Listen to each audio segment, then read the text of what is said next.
చిలకలూరుపేట నియోజకవర్గ శాలివాహన కుమ్మరి సంఘం ఆత్మీయ సమావేశం చిలకలూరుపేట పట్టణంలో ఘనంగా జరిగింది. ఈ ఆత్మీయ సమావేశానికి మొదటిసారిగా బాధ్యతలు చేపట్టిన పల్నాడు జిల్లా శాలివాహన కుమ్మరి సంఘం అధ్యక్షులు ఎక్స్ సిఇఓ పిఏసిఎస్ శ్రీ తొర్లకొండ చిన్నాంజయ్య ముఖ్య అతిథిగా పాల్గొన్నారు. ఈ సందర్భంగా తొలిసారిగా బాధ్యతలు చేపట్టి విచ్చేసిన శ్రీ తొర్లకొండ చిన్నాంజయ్య గారిని ఆహ్వానించి చిలకలూరుపేట కుల సంఘీయులు ఆత్మాభిమానంతో ఘనంగా సన్మానించారు.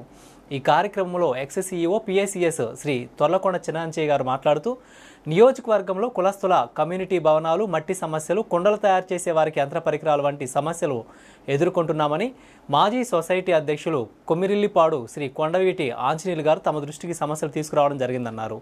అలాగే అంతరించిపోతున్న కులవృత్తిని ఆదుకోవాలని కలప, మట్టిని ఇప్పించి చిలకలూరుపేట సెంటర్లో డివైడర్ల మధ్య శ్రీ మొల్ల కవయిత్రి విగ్రహం ఏర్పాటు చేయించమని నెడమానూరి హనుమంతరావు గారు కోరడం జరిగిందని, నా దృష్టికి తీసుకువచ్చిన సమస్యలను తీర్చడానికి నా వంతు ప్రయత్నం చేస్తానని ఈ సందర్భంగా పల్నాడు జిల్లా శాలివాహన కుమ్మరి సంఘం అధ్యక్షులు ఎక్స్ సిఇఓ పిఏసిఎస్ శ్రీ తొర్లకొండ చిన్నాంజయ్య హామీ ఇచ్చారు.